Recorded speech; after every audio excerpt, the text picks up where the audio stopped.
countdown for blastoff. X minus 5, 4, 3, 2, X minus 1, fire.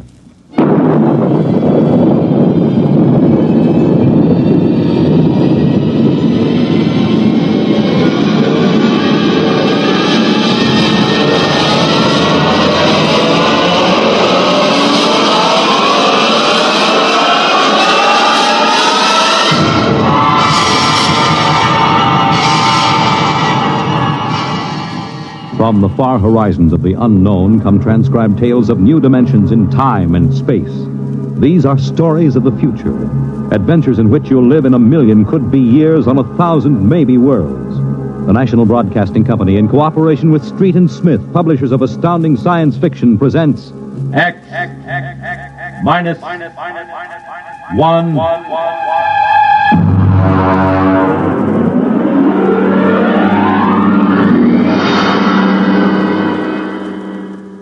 Tonight, a Ray Bradbury story, Marionettes Incorporated.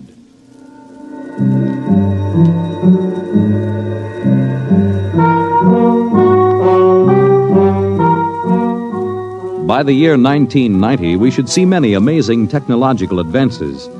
And yet, in many ways, life will be very much the same. A husband will stop off at a bar on his way home and perhaps unburden himself a little to a friendly bartender. Well, that's good. Almost feel as if I could go home and face Nettie now. Wife trouble, Mr. Smith?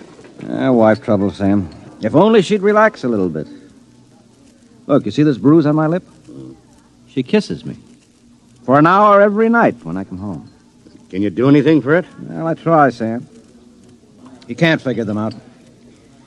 Well, I guess I'll go home and feed myself to the lioness. I tell you, Sam, when Nettie gets finished demonstrating how much she's missed me, I feel like a man who's been stuffed into an electronic washing machine with the dial set at rinse dry. How much do I owe you? Well, if it isn't Henry Smith. Huh? Brayling! Well, as I live and breathe. Walter Brayling. What are you doing here? Having the night out. Say, does Gloria know about this?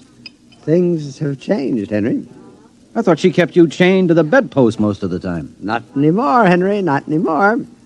Say, you aren't divorced, are you? Oh, no. Gloria's home. What did you do, put sleeping powder in her coffee? Oh, goodness, no. That would be highly unethical. Well, now, look, I can't believe you just walked out on her. 10 years of marriage, Henry, and I never had a night to myself. But it will be different from now on. By the way, what time is it? 10 o'clock. Well, I guess I better be going. Scared? Don't want to crowd my luck. Oh. Although, really, there's nothing to worry about. Well, I'd sure like to know how you do it, Walter. Would you really? Yes, I would. All right, Henry, since you've always been a friend of mine, I'll let you in on it. Come on, my car's outside. I'll drive you home and let you see how it's done. Well, now, that's nice of you, Walter. Oh, no, not at all. We fellas have to stick together.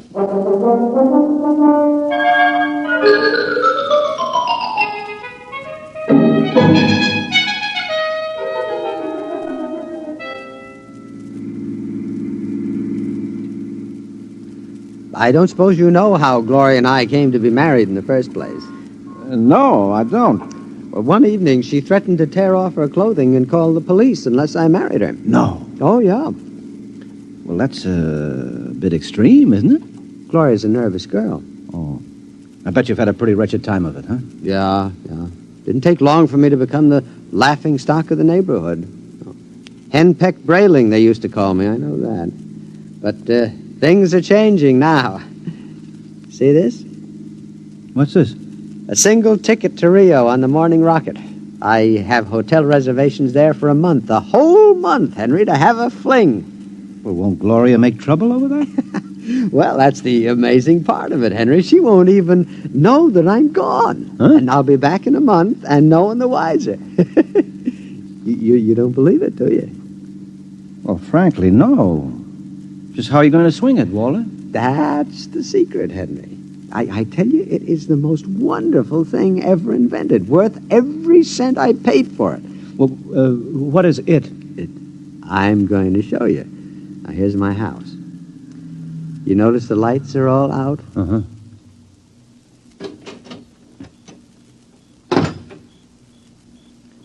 Shh. Now, We'll wait here on the front porch.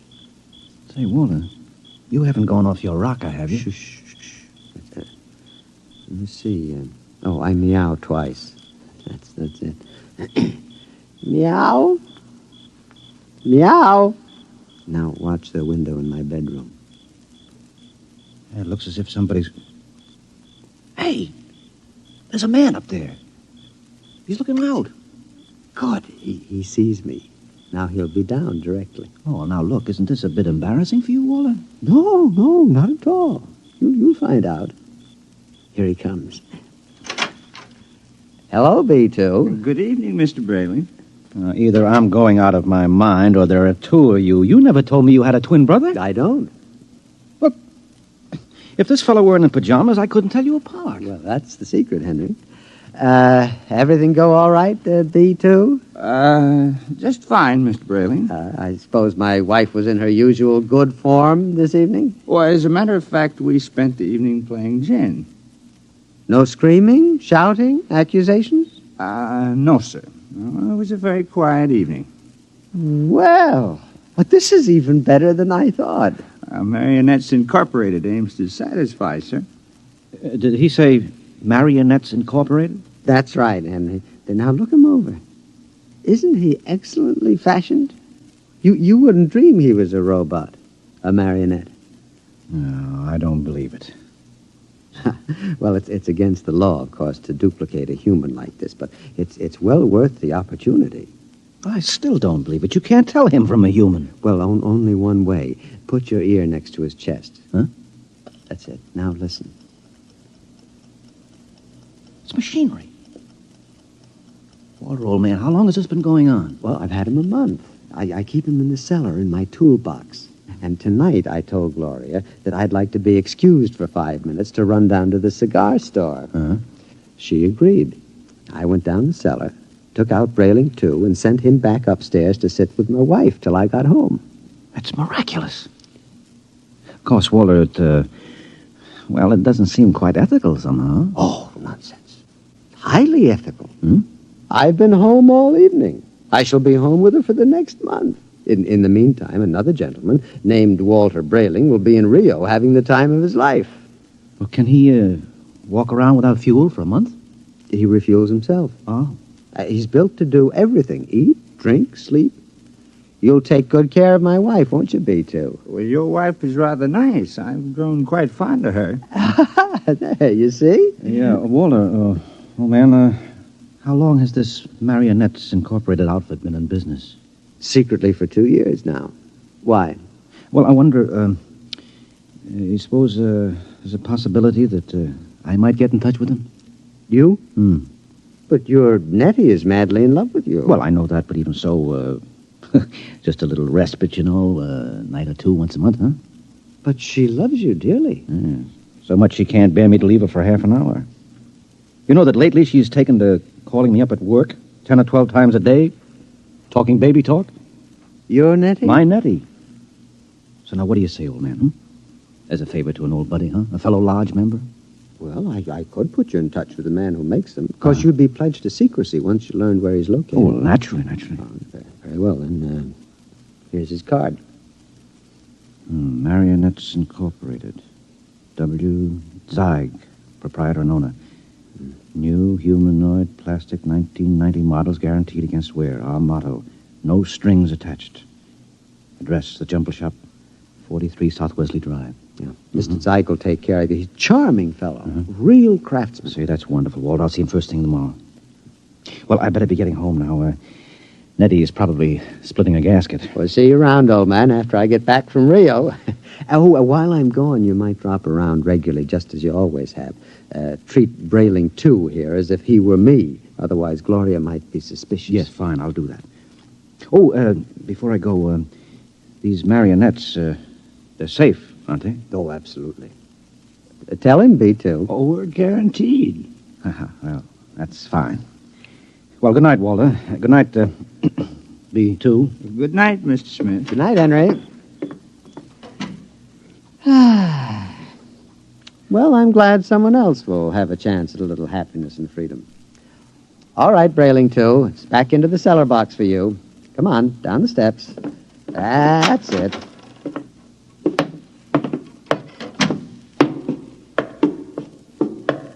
It's very damp down here, Mr. Brayling. Bad plumbing. Here we are. Brayling, Yeah? before you put me back into the toolbox, could we have a word? Certainly, old man. Now, this toolbox. Yes, what about it? Well, I don't like it, Mr. Brayling. Why not? Well, it's cramped. Oh. Well, I'll try to fix up something more comfortable when I get back to Rio. All right, now, before Gloria gets worried. Back into the... Marionettes are made to move, not keep still. Now, how would you like to lie in a stuffy old box most of the time? Well, I didn't realize you fellas were that sensitive. Well, you wouldn't like it at all. I keep running. There's no way to shut me off. Now, I have my feelings, you know. Well, a day after tomorrow, I'll be off to Rio, and you won't have to stay in the box for a whole month. You can move upstairs. But when you come back from Rio, I'll go back into the box. Mr. Zeig didn't tell me at Marionettes Incorporated that it was possible to get a difficult specimen. Oh, well, there's a lot he doesn't know about us.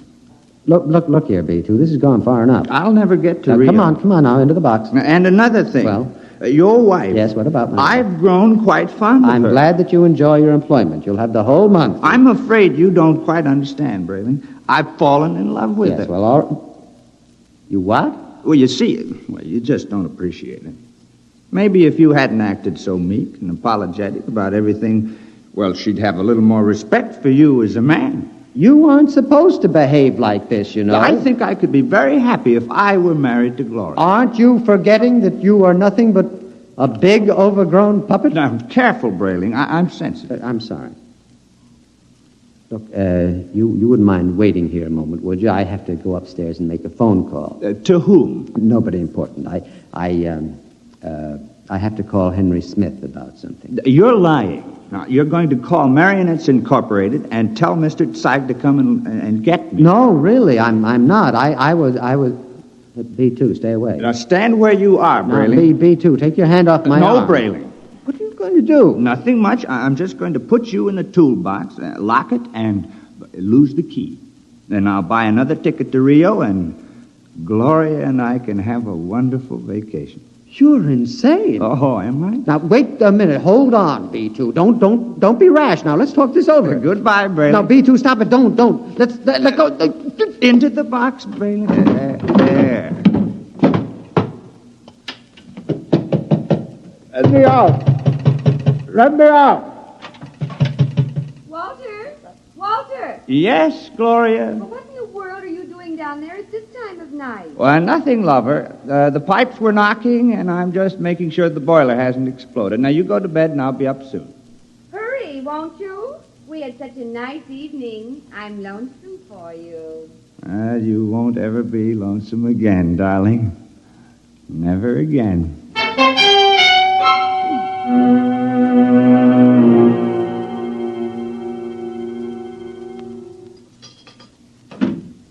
Good morning, Nettie. Good morning, darling. How are you? Have a nice time last night? I missed you so. Mm-hmm. Is breakfast ready? Well, aren't you going to kiss me good morning? Huh? Oh, yes, I suppose so. You're so wonderful, Henry. I guess I'm the luckiest person in the world. Mm-hmm. Now, here's your coffee. How would you like your eggs? Oh, any way at all. But I want to please you. Look, skip the eggs this morning. But you have to eat to keep well, darling. I'm very healthy. I have an early business appointment this morning. Oh? Yes, it's a friend of Walter Brayling's. I met Walter last night. Oh. Yes. So, I'd better be off. Now, Nettie, don't look as if I were on my way to Rio or something. Well, it's just that I miss you so. I want to be with you all the time. Oh, dear, do I have to go through this every morning? I'll be back at supper. Now, there's no need to cry now, is there? No, darling. You aren't displeased with me, are you? I try so hard to do everything just as I think you'll like it. I know, no. I'm not displeased. Now, goodbye, dear. Henry. Yes? You forgot to kiss me goodbye.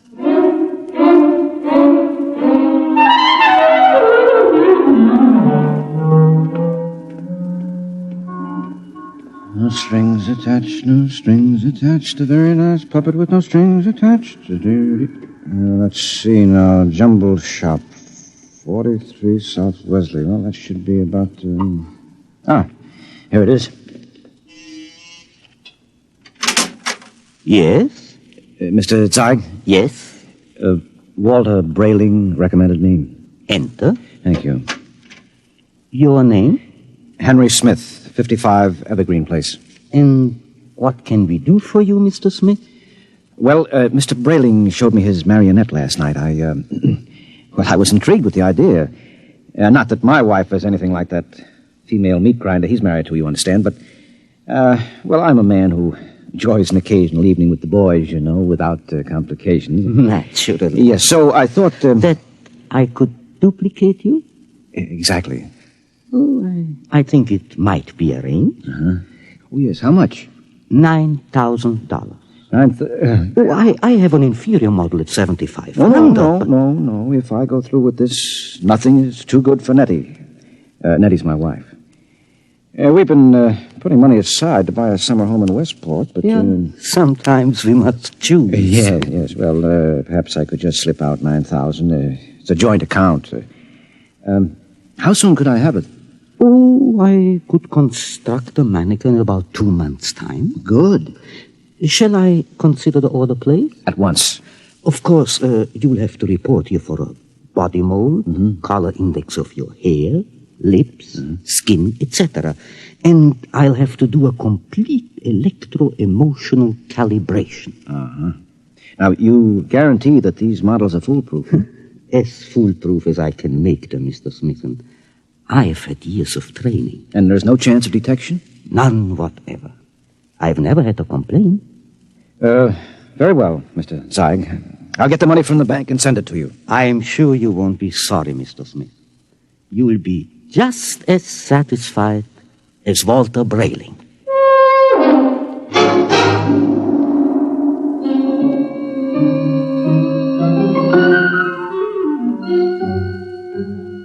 Teller. Yes, Mr. Smith? I'd like to cash this draft in my joint account, please. Yes, sir. $9,000, sir? That's right. Oh, I'm afraid that's impossible, Mr. Smith. Impossible? My wife and I have a good $15,000 in our account. You're mistaken, Mr. Smith. Well, I know. Here's your card, sir. You see, Mrs. Smith withdrew $10,000 recently. $10,000? Without even telling me? I remember it distinctly, Mr. Smith. She said it was for a surprise for you. Oh, good Lord, she's bought that house in Connecticut.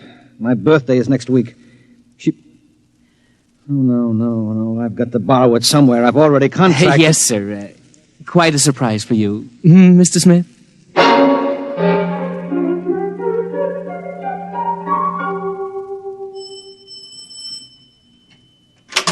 Yes? Oh, hello, Henry. Hello, Gloria. Is Walter home? I'd like to speak to him. He should be back soon. Will you wait? Yes, I'd better. Oh, say, Henry, as long as you're here, maybe you can help me with something. What? I went downstairs to get an old suitcase a little while ago, and I heard the strangest noises near that old tool chest of Walter's. He mentioned that the boiler was acting up, and, well, I'm afraid to go down there again. I wonder if you'd take a look. What kind of noises? Like a thumping sound. Uh-huh. Well, maybe I'd better go down, Gloria. You stay up here. Should I call a plumber, do you think? No. I'll take care of it. Well, it's right down those stairs. All right, I'll have a look. Good Lord. Hello? Hello in there. Let me out! Let me out! Shh, just a minute. Keep quiet, for goodness sake. Let me out! I'll have to smash the lock. Now, what? Henry, thank God you've come. What's the meat? I've been in there all night. I thought I'd suffocate. He tried to kill me. He tried to murder me. Who? Which one of you? No, don't be an idiot. I'm Walter. Well, what happened? B2, the marionette. He stuffed me in a toolbox and left me to suffocate. What? Fortunately, I found an old file in there, managed to get an air hole through the wood. Good Lord. He's taking Gloria with him to Rio. Have they left yet? No, he's gone downtown for the tickets. Good. We may have time. For what? To get down to Marionettes Incorporated and tell Mr. Zeig to stop him. You're in no condition. Don't worry about me. We can't waste any time. Now, come on. Yes, but what about Gloria? I'll sneak out. Tell her that you fixed the plumbing. Tell her anything. I'll meet you outside. All right. What a fool I've been. Oh, what a fool I almost was. I went down and ordered one of those things today.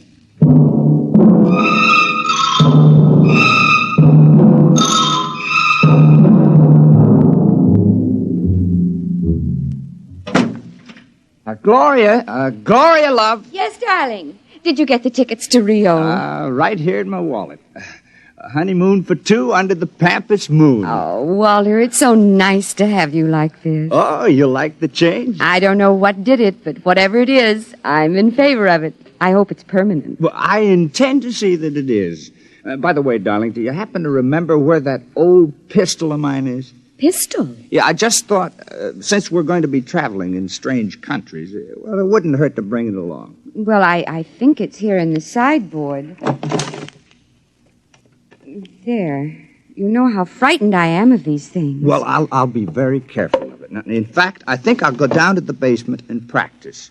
Not really shooting it, of course, just to make sure it's in good working order. Well, now, do be careful, darling. Oh, I will. If you should hear a shot, now, don't be frightened. I may fire it into a block of wood just to test it. Perhaps I'll fire it into that old tool chest of mine. That should absorb it. Oh, speaking of that tool chest... What about it? It reminds me that Henry Smith was here. Oh? Yes, I heard some noises downstairs, and he went to fix the plumbing. Oh, is he still down there? No, he left. I really don't understand it. He seemed so anxious to see you before he went down to the cellar. And then he just left. Did he stop the noises? Well, he must have. I don't hear them. Yeah, I see. What is it, dear? Well, I have to go out for a while, darling. But, Walter, we have to pack if we're leaving. Well, I'll be back soon. There's something very important I have to attend to. What is it? Well, just some personal business with Henry Smith. Now, please excuse me, darling. And now, don't worry. When I get back, everything will be fixed once and for all. Oh, we can enjoy the rest of our lives just as though the old Walter Brayling never existed.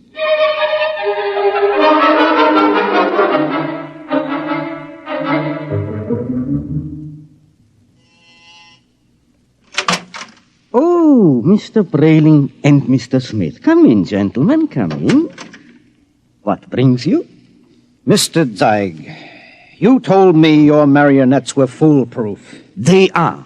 My personal guarantee goes with We know each all one. about your personal guarantee.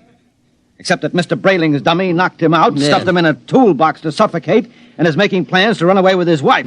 Oh, dear. Yes, well, Mr. Zeig.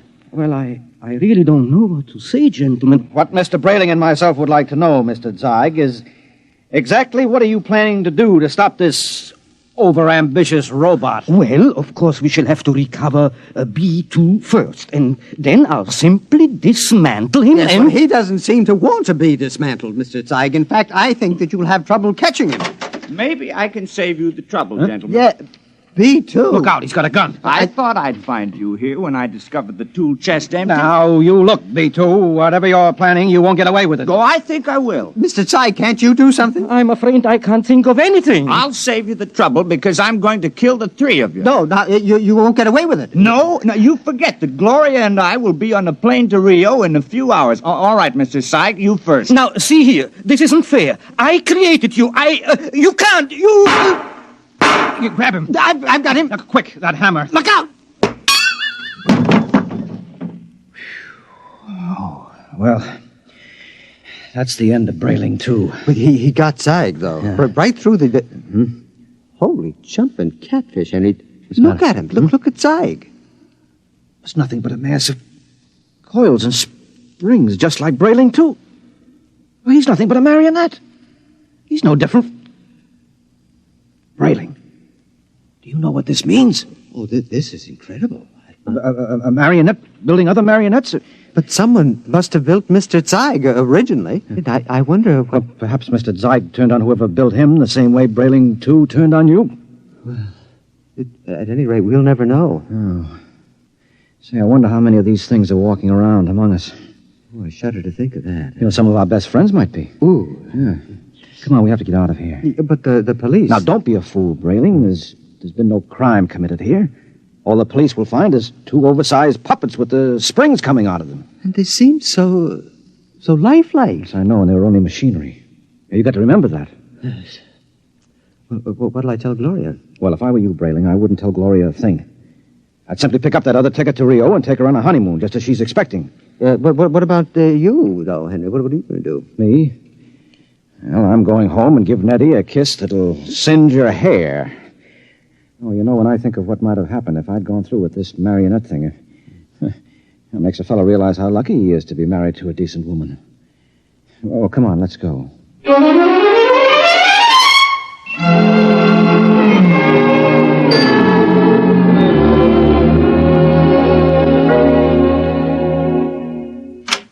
Nettie?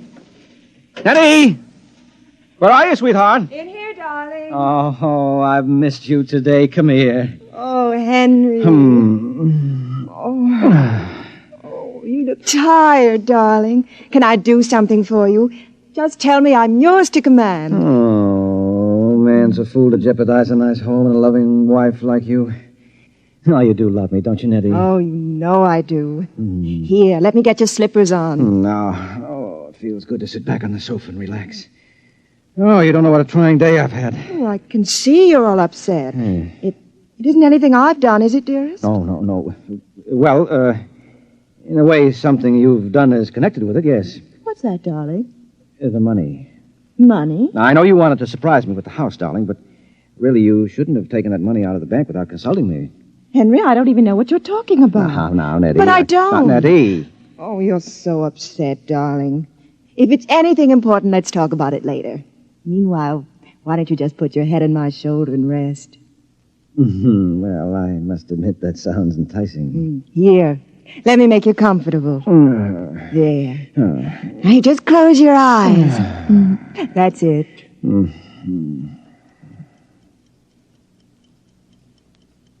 Nettie, Yes, darling? you hear something? No, darling. You sure? Like what? Like the ticking of a clock? No. Strange. I don't hear it now, but when I had my ear against your chest... Oh, no. Oh, no, she couldn't have done that to me. Not Nettie. What are you talking about? I'm talking about... No, I won't believe it. You're my Nettie, aren't you? You're real live flesh and blood. But I hear it. It's coming from you. It's coming from you.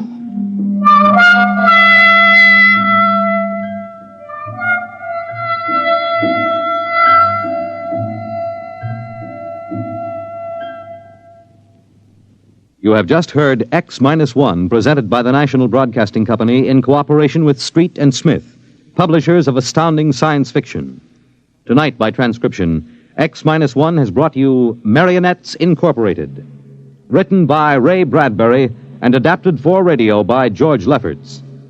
Featured in the cast were Les Damon, Dick Hamilton, Carl Swenson, Theo Getz, Arthur Cole, Bob Hastings, Freddie Chandler, and Ginger Jones.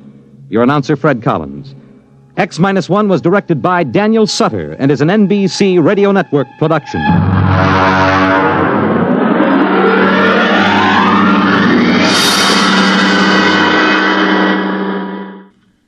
Pro Football Championship, Los Angeles Rams versus Cleveland Browns, Monday, NBC Radio.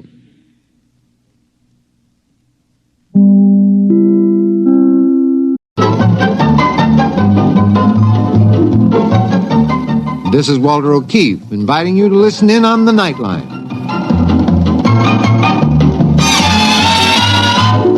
Tonight, live the incredible life of ages yet to come in a time that might be 1,000,000 years from now on X-1.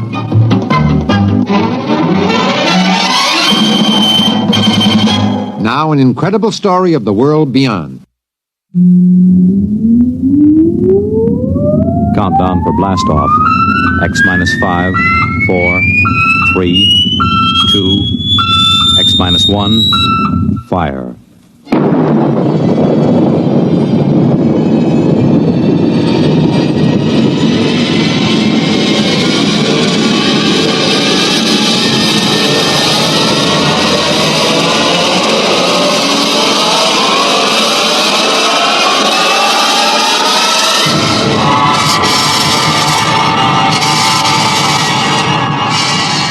From the far horizons of the unknown come tales of new dimensions in time and space. These are stories of the future, adventures in which you'll live in a million, could be years, on 1,000 maybe worlds. The National Broadcasting Company, in cooperation with Galaxy Science Fiction Magazine, presents X minus 1.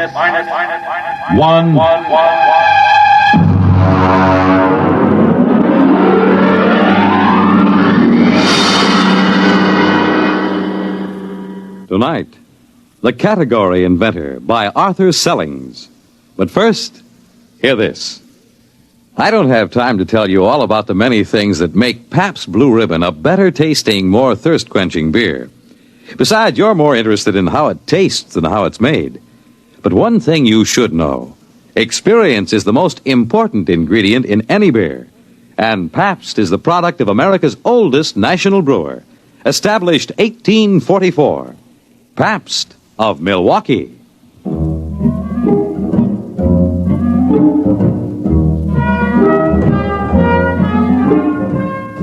Now, X-1, as Nelson Olmsted stars in The Category Inventor. Frankly, I didn't expect to have the trouble. The morning that it happened was just like any other morning. I came into the locker room and took off my coat, and through the open doors I could hear the welcome sound of the boys warming up. Perhaps I should have realized something was wrong when Kurt Bergson, the orchestra manager, came up to me. Gilbert, how are you this morning? Fine, Mr. Bergson. I'm not late, am I? No, not late. You must have left the house early this morning. Yes, I did. It was such a nice day, I thought I'd walk. Luckily, I don't play the double bass. Bassoon isn't so hard to carry. You didn't get your mail this morning? No, I didn't. Mail usually comes about 10 o'clock. Well, I better get out there and warm up. Gilbert, I wish you had gotten your mail this morning. You see, I have to let you go. What? But what do you mean? Why? What's the matter? Well, you understand. But there's a concert tonight and tomorrow night. Who can you get to replace me? Where can you get a bassoonist? Where? Oh, no. I'm sorry, Gilbert. It had to happen. Oh, no. Not the bassoon. The timpani I can understand and the piano, but not the bassoon. I'm going out there. Don't, Gilbert. Don't. You'll just be unhappy. Now, let me by, Mr. Bergson. I've got to see it with my own eyes.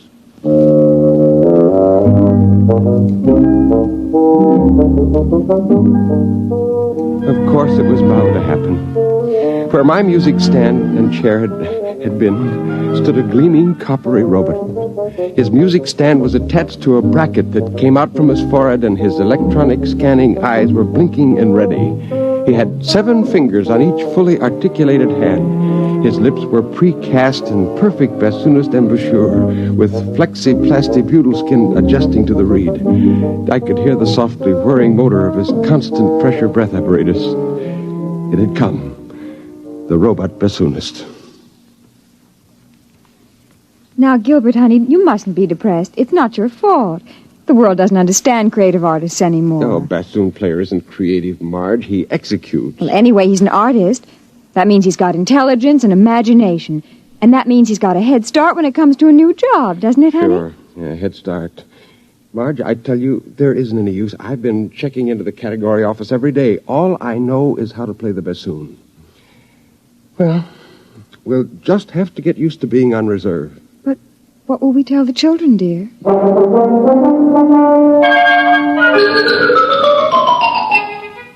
And then, of course, one day the household robot broke down in the middle of breakfast. Gilbert! What is it? What? The robot right in the middle of getting breakfast, it exploded. I'll ring Center. Oh, but the children will be late to school. Call in, Michael. Well, there's not much use in their hurrying if there's no breakfast, is there? Well, I'm trying. You think it's easy making breakfast by hand? No. Don't just stand there. Do something. Oh. The children won't get any breakfast, and they've got enough to put up with. Well, what do you mean by that? What exactly have they got to put up with? Look, I haven't got time to argue with you. Which one of these tubes is the orange juice concentrate? I think that's ketchup. Look, turn it off. Oh, you jammed it. Oh, it's been like this ever since you stopped. Ever since I what? Oh, keep your hand over the ketchup. It's flooding the kitchen. Ever since what? Ever since they put me on reserve, that's what it is, isn't it? Listen, if you think... Oh, that confounded robot always in the way. If you're going to use foul language, you might at least keep your voice down. You know what sharp ears the children have. Oh, so now I'm a corrupter of my own children. Well, let me tell you that... What's that? The Henomat. I said it to synthesize fresh eggs. It's out of control. Oh, Gilbert, there goes the ketchup again. Do something.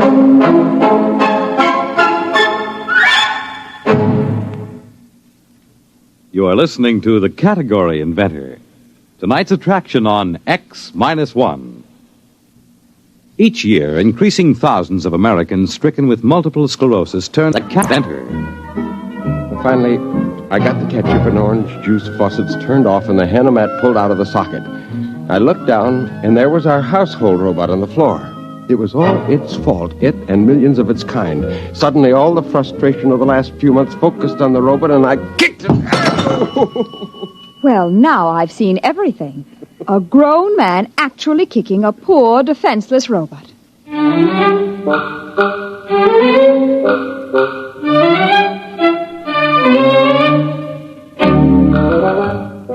I was expecting the mechanic from Robot Center when the door buzzed. I opened it, but it wasn't the mechanic. It was my father-in-law. Hello, son. Surprise, surprise. Oh, hello. I wasn't expecting you.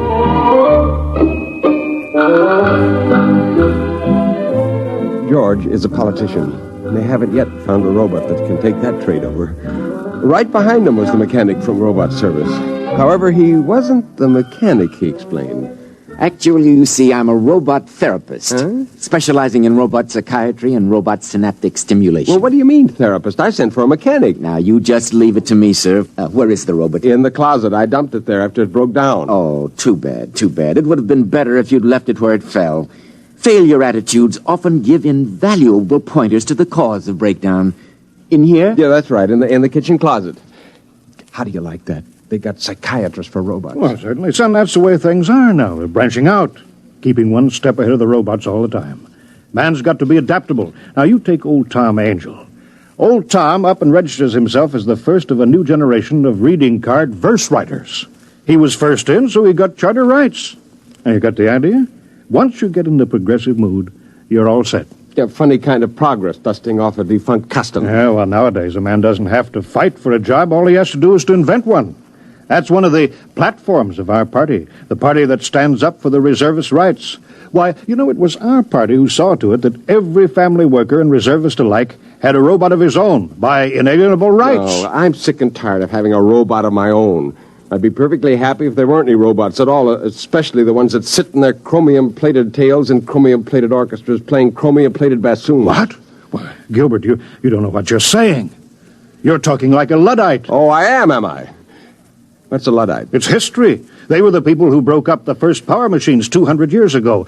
Well, if that's the way you feel... Hold it now, wait a minute, hold it. Well, what is it? What's the matter now? Pop, I've got it.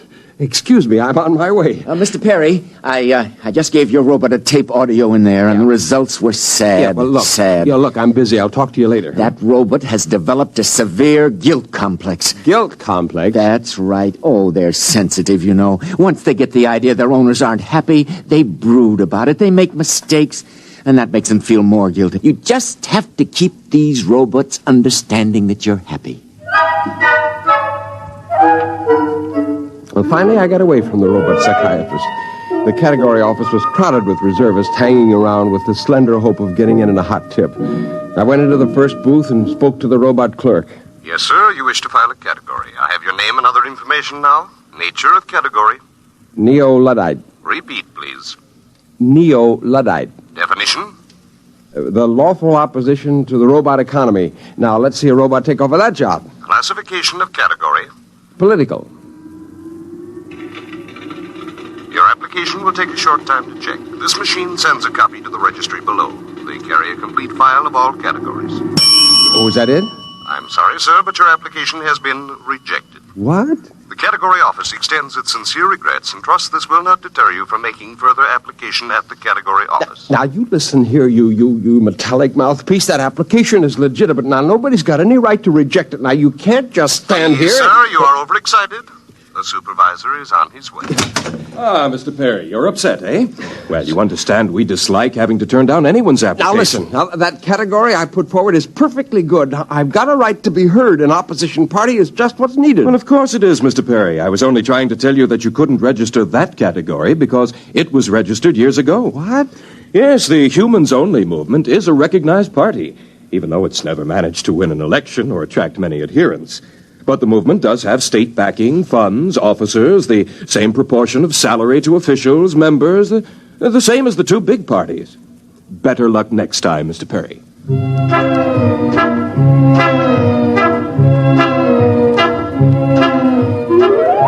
was only one thing to do. Start all over again, some of the lines. Study and study until I could do it as well as I could play the bassoon. But what line? And how could I be sure that it wouldn't be taken over by the robots? I was walking along the street, and then suddenly a soundy ad jumped up out of a hydrant at me, and I popped it and listened. Are you on reserve? Are you tired of being unemployed? Don't fret. Contact the C.P. Jones Bureau, Category Inventors, Room 53, Universe Building.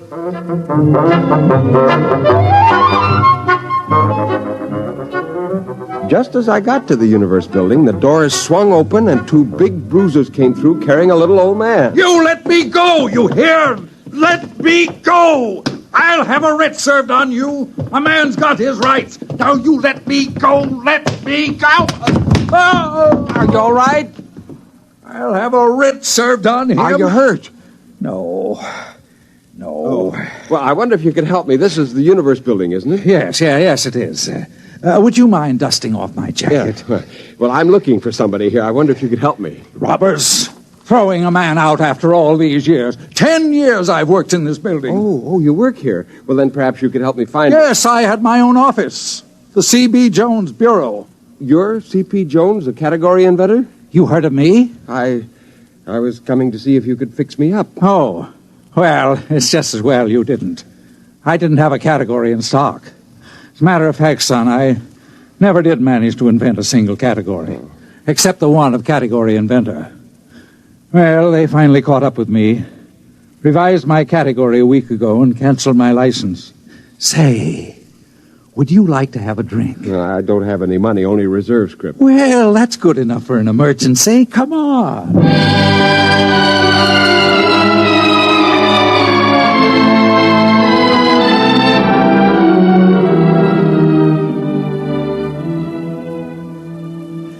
You see, it didn't cost him anything. My fee was only payable out of salary if and when I delivered. Once a year, the accounting office sent over a robot auditor to check the books. Oh, I had 2 or 3 sets of books, but they finally caught up with me, and now I've got to invent another job. I used to be a trapeze artist in the circus. I was the oldest trapeze man in the game, but I got too shaky. Have another drink. Yeah, well, it's my turn to buy. All right, but say, after we finish this round, let's move to a real bar. About the 4th bar, we got to playing a parlor game, inventing make-believe categories, you know. And you go from the inane to the obscene and back again. And we got thrown out of one bar, and then we started on beer, and, well, that made us sad. And C.P. Jones began to recite poetry. How am I to face the odds of man's bedevilment and God's? I, a stranger and afraid, in a world I never made. Say, did I ever show you a one-handed nip-up from the chandelier? I used to be an acrobat, you know. Alley-oop!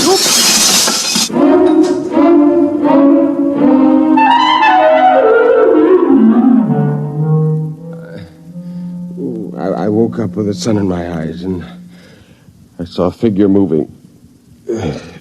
Is that you, Marge? If you want breakfast, you'll have to go out. They haven't delivered the new robot yet. Do you want all this trash? What trash? These papers in your pockets and a note.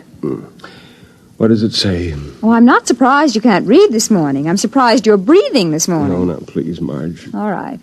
It says, umbrological parallax tracer. What's that? Umbrological parallax tracer. Umbrological, That's it. What's it? That's it. Give me my pants. I've got something to attend to.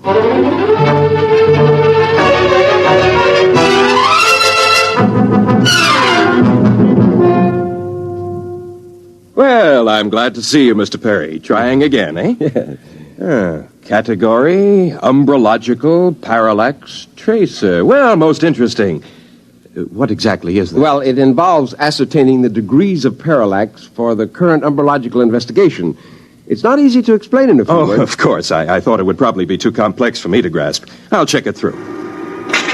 Frankly, I don't understand half the details of the categories that we... let's see now. Oh, dear. What's the matter? The West Town office has already admitted an application this morning for an umbrological parallax correlator. Now, you'll have to prove that the two functions are distinct and separate. Umbrological parallax That wouldn't have been a Mr. C.P. Jones, would it? Why, yes. You know each other? Well, yes, we should have met this morning and filed our categories together. But a parallax tracer is entirely different from a parallax correlator. You see, a parallax can be correlated in a dialectical opposition in a conjunction to and with it being traced. Now, to put it more simply... Well, that's perfectly all right. I'll see that the distinction is made. Well, your charter will be mailed to you within a few days. I suppose you'll want to share offices with Mr. Jones? Why, yes, sir. Yes, I suppose so. Very well, then. I'll have the offices assigned. Congratulations, Mr. Perry. You're off reserve.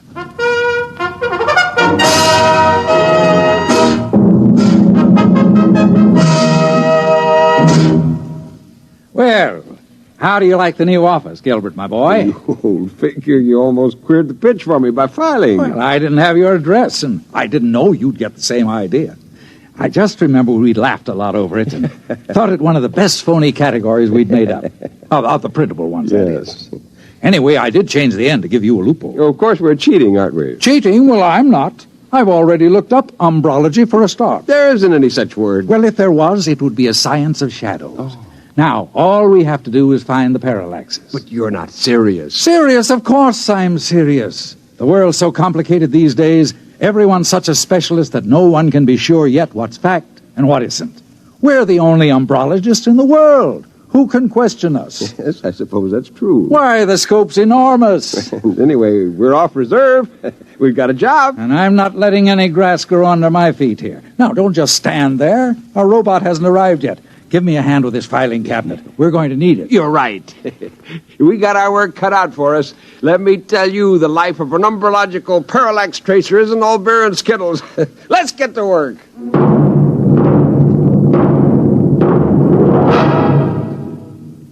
Fred Collins again, and I'll have a word for you about tonight's X-1 in a moment.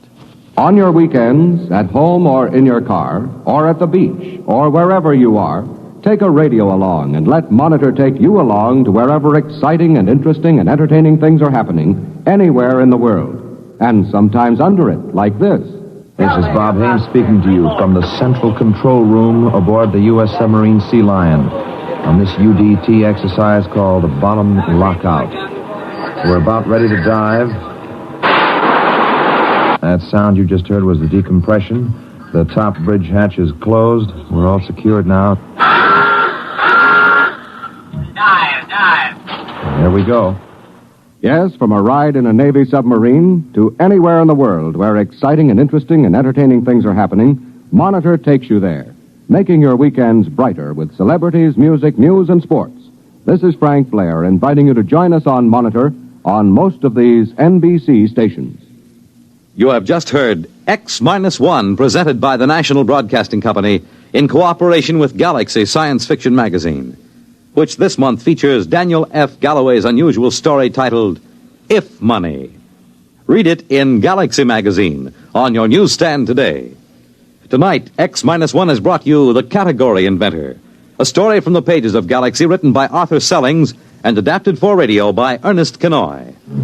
Featured in our cast were Nelson Olmsted as Gilbert, Hetty Galen as Marge, Wendell Holmes as George, Joseph Bell as the serviceman, Alan Bergman as the supervisor, Bert Cowlin as Kurt, and Edwin Cooper as Mr. Jones. This is Fred Collins speaking. X-1 was directed by Daniel Sutter and is an NBC Radio Network production.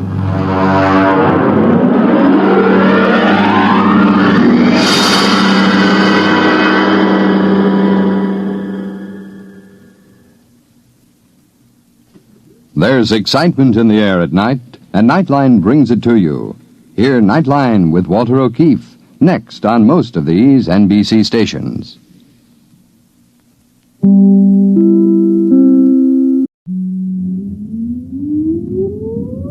Countdown for blast off. X minus 5, 4, 3, 2, X minus 1, fire.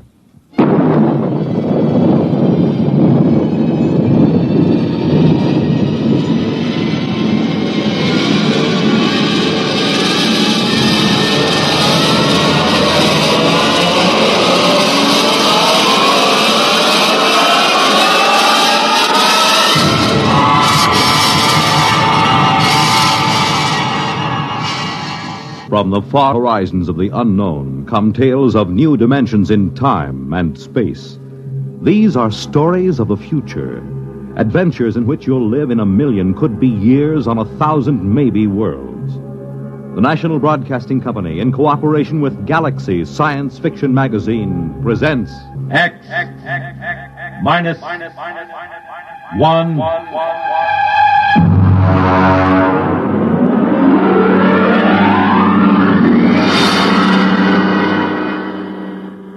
Tonight, The Native Problem by Robert Sheckley. But first, hear this. This is Marion Baker of Atlanta, Georgia. As a teacher, there is a problem that I feel quite acutely. I know most of you think I'm speaking of low salaries or inadequate school facilities. True, both of these situations should be remedied. But actually, what I would like to speak to you about is something which should be quite close to you as parents. Each day in your community, there are quite probably children who will miss valuable days in school simply because of preventable illnesses. It's all very easy to speak of the normal winter cold, but such things as hot breakfasts, good lunches, adequate clothing, and shoes can do more than any yet-to-be-discovered miracle drug in keeping our children warm and healthy and in class. Look into your school system this fall when your youngsters go back to school, but give equal consideration to the way in which you look after your children's needs. Now, X minus 1, and tonight's story, The Native Problem. To begin with, my name is Edward Danton. I've always been a misfit. Oh, that's all right. I'm not sensitive about it. In fact, I've grown rather proud of it. I just don't fit in the modern 22nd century world. There was no place in all of New York City, from Norfolk to Bangor, where I felt at home. And it was the same in every other great city complex on Earth. In school, I took such elementary subjects as group acculturation, sibling fit, values recognition, and folkways judgment. There was only one thing to do. As practically every misfit in the past century had done, I decided to migrate to deep space and find a place where I could call my soul my own. I told my best friend Al Trevor of my plan. Good night. You're really going, Ed? That's right, Al. Just as far from this solar system as I can get. But why, man? You've played 12-handed bridge with me, Al. You know what a dope I am at mass dancing. I'm a misfit. I want to get away. And it's not like in the days when the ships used the old Michelson drive.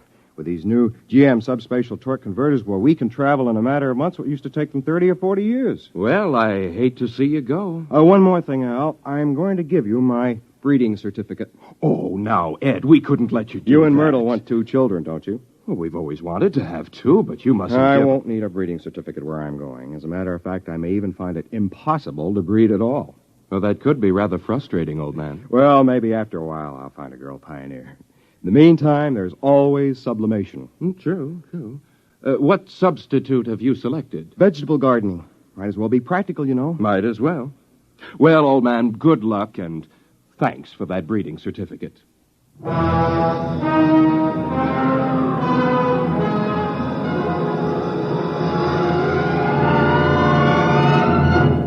next day, I took off for the stars on a government ship.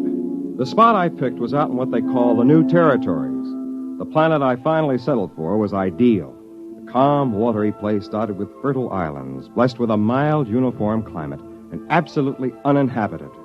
When they left me there, I took formal possession and christened the place New Tahiti, for obvious reasons. At first, it was fine. I was busy exploring, growing vegetables, and building a shelter. After that, though, time began to drag. I had to do something. What? I was marooned on this deserted planet, and it might be years before another Earthship would land here. And then, miraculously, it happened. A ship came out of the skies and headed for a landing on my own private island. It was an ancient Michelson Drive job, battered and scored, but bearing a proud legend painted on its nose.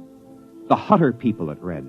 When the ship landed on the beach, I ran out to meet it, forgetting that I must have looked more like a naked savage than a fellow Earthman. Hey, there in the ship! Stop where you are! Welcome to New Tahiti. Boy, am I glad to see you folks. What's the latest news from... Stand back there. Take another step and I'll shoot. What, is something wrong? What's your name? Edward Danton. What's yours? Simeon Smith, military commander of the Hutter people. And this is Jedediah Franker, my second in command. How come you speak English, boy? Me? Why, I've always spoken English. Where are the others? Where are they hiding? There aren't any others. Just me. I see. Father, can't we come out now? No, get back in the ship, Anita. Then I'll watch from here. Say, she's pretty. Your daughter? Huh. What do you think, Simeon? It's what I expected. Ingratiating, fawning, undoubtedly treacherous. Yeah. His people won't show themselves, you notice? Probably waiting in ambush. I think an object lesson is in order. Right. Put the fear of civilization into them. Hey, don't point that gun at me. Father, no, he hasn't done anything yet. This way the others will know we mean business. It isn't right. Let him have it, Jedediah. No, wait! Wait! Hey! He's running for the woods. Shoot him, Jedediah. Okay. Shoot him. We've got to teach these savages who's boss.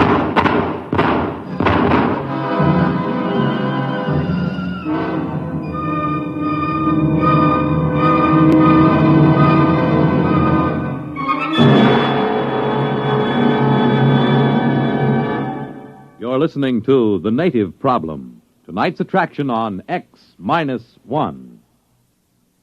Friends, for as many years as any of us can remember, the sadness that polio has brought to so many homes has been almost unparalleled. But a greater sadness than this lies ahead for any who may from now on catch polio, because it may be due to carelessness.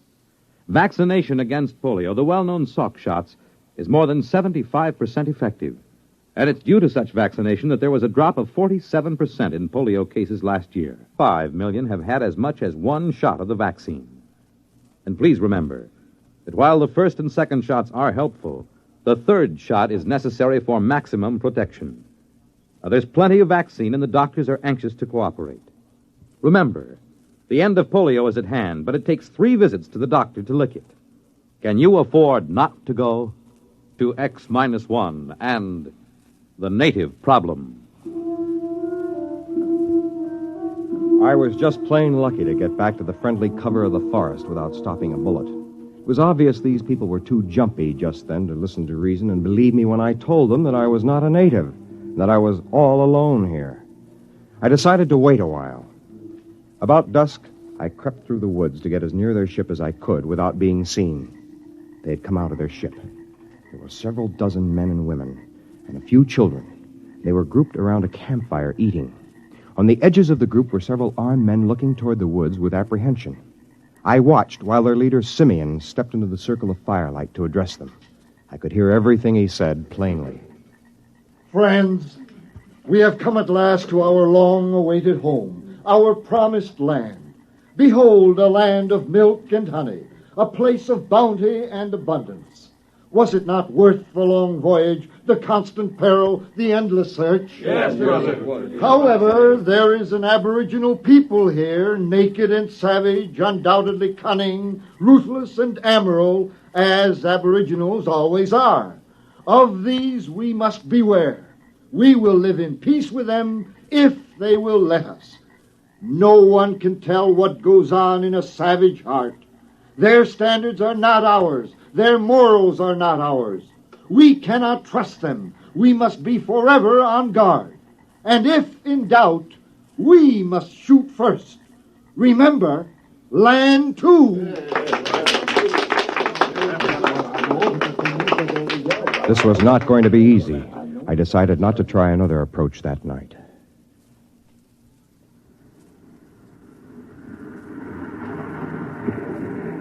The next morning, as they were bustling about unloading their spaceship, I walked down to the beach and headed straight for them with my hands held out to show them that they were empty. The sentry stopped me at the point of a gun, and in a minute, both Simeon and Jedekiah came running up, covering me with their weapons. I stood still, my flesh creeping in anticipation of the bullets. Someone might fire at me any minute. So you have come back. I'd like to explain. I am the leader of these people. I am the big chief fella. You, big fella chief, your people? There's no need to talk that way. I told you yesterday. I have no people. There's just me. I speak English. Unless you're honest with me, you're going to regret it. Now, where's your tribe? I'm an Earthman. Are you deaf? Can't you tell by the way I talk? Now, listen, you... Excuse me, Simeon. I don't believe I have met your friend. Professor Baker, this savage here claims to be an Earthman. Oh? You are an Earthman? That's right. My name is Edward Danton. Only a few months ago, I left Earth on a spaceship. How was it powered? By a GM subspatial torque converter. What do you think, Professor? It's amazing. Truly amazing. His grasp of colloquial English bespeaks a fairly high level of intelligence, which points up a phenomenon frequently met with in savage societies, namely, an unusually well-developed power of mimicry.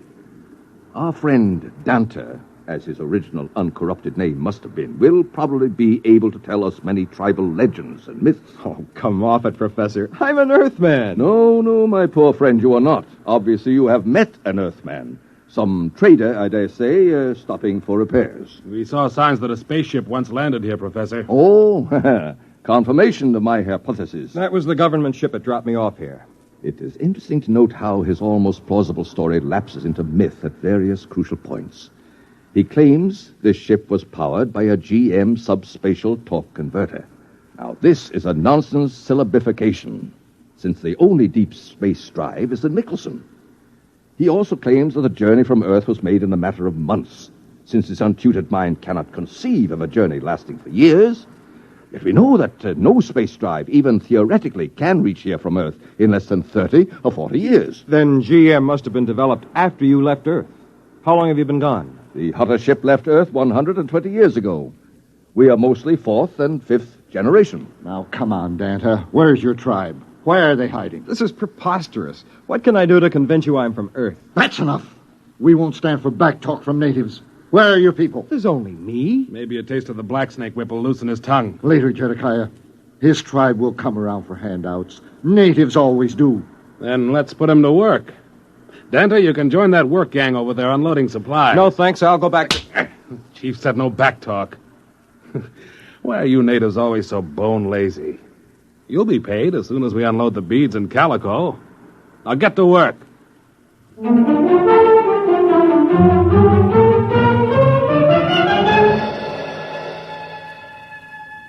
What could I do? I joined the work gang and unloaded the ship. By late afternoon, we had finished. I sneaked off to sit beside a mountain spring near the ship. In a few minutes, Anita, the pretty girl I had noticed the day before, came and sat beside me. Hello, Dante. Anita, do you think I'm a native? What else can I think? Everyone knows how fast a spaceship can travel. Times have changed since your people left Earth. By the way, they weren't in space all that time, were they? No, they originally settled on a planet called Land 2. But there was a native rebellion. We barely managed to escape. In that case, I can understand why they're so nervous about aboriginals. Oh, but don't worry, Dada. Things will be better when the council takes over. Who are they? A council of elders. They're men of goodwill who detest violence. And if you and your people are really peaceable... I haven't any people. Yes, I know. But if you and your people are really peaceable, you're sure to prosper under the rule of the elders.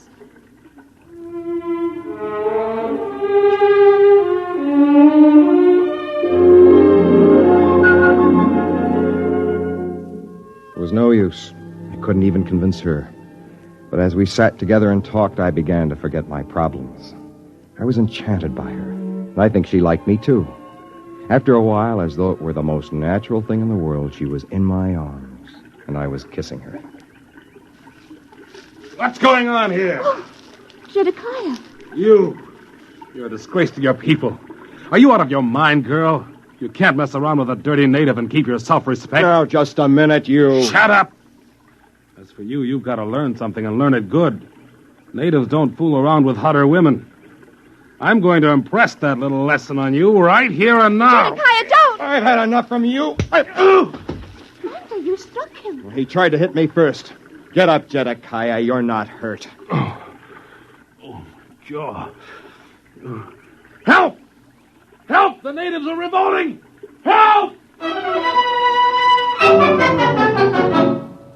Well, that did it. People began to shout and run all over the place. Anita tried to calm them down, but it was no use. I took to the brush just before they turned a machine gun on me. And all that night I hid, while armed parties went crashing through the woods, shouting and firing at shadows. It was a nightmare. There goes one. Quick! They're behind us. Turn the machine gun. Got him! No, they got away. Look! Look there in the trees. Fire, man! Fire!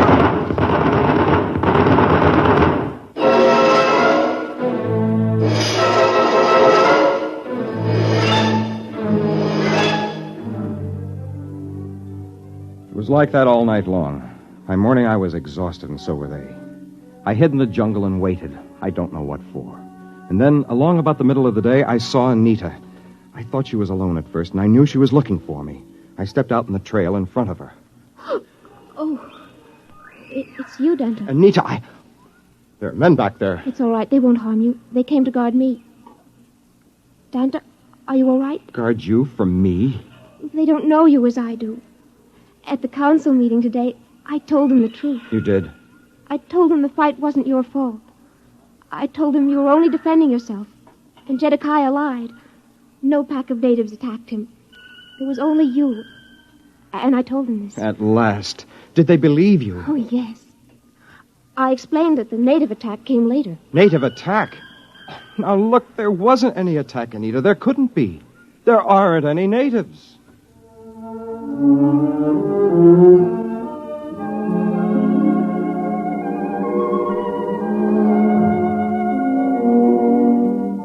I could tell right then it was no use trying to convince anyone, even the girl I loved. It was then that I decided back to her people and waited for a time just to make them nervous. Then the next morning I came striding into the middle of the Hutter camp. Halt! One step more and I'll kill you. I want to see Simeon. All right, Jedediah, I'll take over.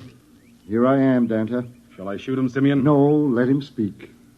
Go on, Danta. What is it? I have come here to bring you a declaration of war. What? I'll kill him now. What is it? What happened?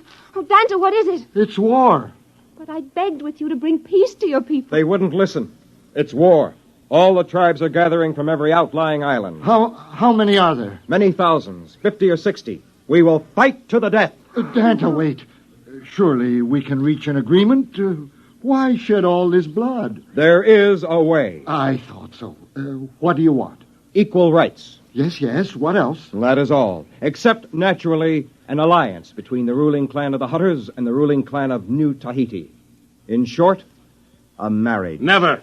We'll fight, even though we're wiped out. We can't. We wouldn't have a chance. Accept, Father. Accept before it's too late. How can I accept? Where could I find a Hutter woman who would sacrifice herself for a marriage like that? Why don't you ask me?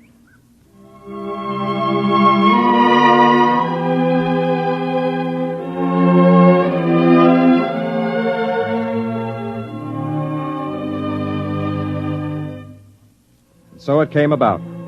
Anita and I were married and were very happy. The Hutters, too, prospered in their new land, and soon they began to build up a thriving new civilization. Anita and I and our family moved to one of the more remote islands, where we weren't so much in the thick of things. Sometimes people would come to see us and ask me to talk about my people, and I would tell them how they could not stand the white man's civilization, and how they died off, all but me. It always made them feel very guilty, and somehow I liked to watch them squirm. As I said, I've always been a misfit.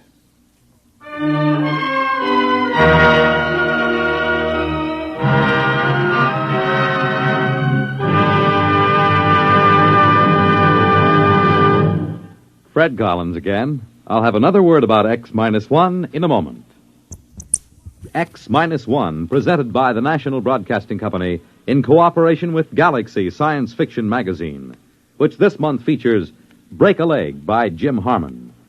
The man worthwhile couldn't be allowed to smile. If he ever laughed at himself, the entire ship and crew were as good as dead. Read it in Galaxy Magazine on your newsstand today. X-1 has brought you The Native Problem, a story written by Robert Sheckley and adapted for radio by William Welch. Featured in the cast were John Thomas, Joseph Boland, James Dukas, Ellen Muir, Charles Webster, and Alan Bergman. Your announcer, Fred Collins. X-1 was an NBC Radio Network production.